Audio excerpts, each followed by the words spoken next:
লোকটা মারা গেছে, সবাই কিন্তু কান্নাকাটি করতেছে ঘরের মধ্যে নিরাপদ জায়গায়। হ্যাঁ, কেউ বৃষ্টিতে ভিজতেছে না। এই লোকটা বৃষ্টিতে ভিজতেছে, এই লোকটা বৃষ্টিতে ভিজতেছে। এই বাড়ির মালিক নাইনি, এই বাড়ির মালিক না? কি করেন? ভাই লাশটা একটু ডাইকা থুই। এই লাশ ডাকবেন এই একটা ভাঙ্গা টিন দিয়া? কি করবো, খানে করে তো মারি দিব। বৃষ্টি পড়তেছে, আবার তো বৃষ্টিটা বন্ধ। শুনছেন কথা?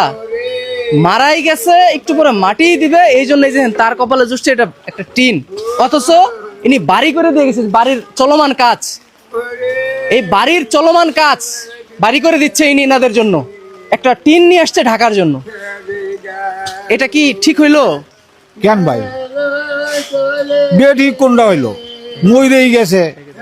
হ্যাঁ, একটু ঢাইকে দেই আমি। ঠিক আছে, ঢাকেন। আসলে মানে আমি হতভম্ব হয়ে গেছি, ব্যক্তিগতভাবে আমি হতভম্ব হয়ে গেছি। দেখেন, এই টিনের নিচে একটা লাশ, একটা লোক মারা গেছে, তাকে টিন দিয়ে ঢেকে রাখা হয়েছে।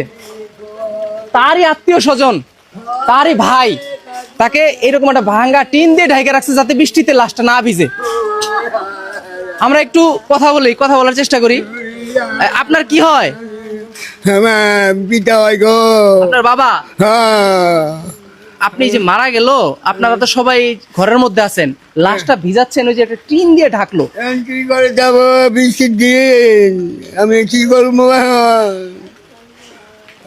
অর্থ সম্পদ ইনকাম করেন, করার আগে ভাইবা করবেন যে এইটা আপনার কাজে আসবে কিনা।